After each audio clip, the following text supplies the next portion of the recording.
अस्सलामुअलैकुम। आज की इस वीडियो में हम आपके साथ ईद पर खाना जायकेदार बनाने वाले टोटके शेयर कर रहे हैं। सबसे पहले नंबर पर है, अगर आपने खस्ता कबाब बनाने हो तो आपको क्या करना चाहिए।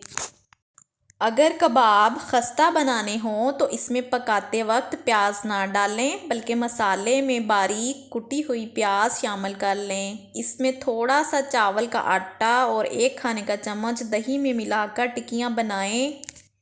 कबाब इंतहाई मज़ेदार और खस्ता बनेंगे। सालन में मिर्च कम करने के लिए, अगर सालन में मिर्चें बहुत ज़्यादा हो जाएं तो 1 प्याज डालकर अखबार पर फैला दें और थोड़ी देर में प्याज खस्ता हो जाएगी तो इसको सालन में डाल दें और 1 नींबू का रस डाल दें। इस अमल से सालन में मिर्च कम हो जाएगी। बिरयानी के चावल देगची में ना लगें।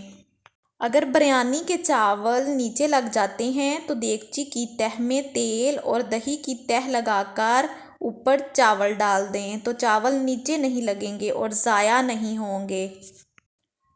जायकेदार खीर बनाने के लिए, खीर बनाते वक्त दूध बहुत जल्दी नीचे लग जाता है। इस लगे दूध से खीर का जायका भी ख़राब हो जाता है। जब भी खीर पकाएं तो पहले बर्तन में थोड़ा सा पानी डालकर उबाल लें, फिर पानी फेंक दें और फिर इस बर्तन में खीर पकाएं तो दूध नीचे नहीं लगेगा और खीर नहायत मज़ेदार बनेगी।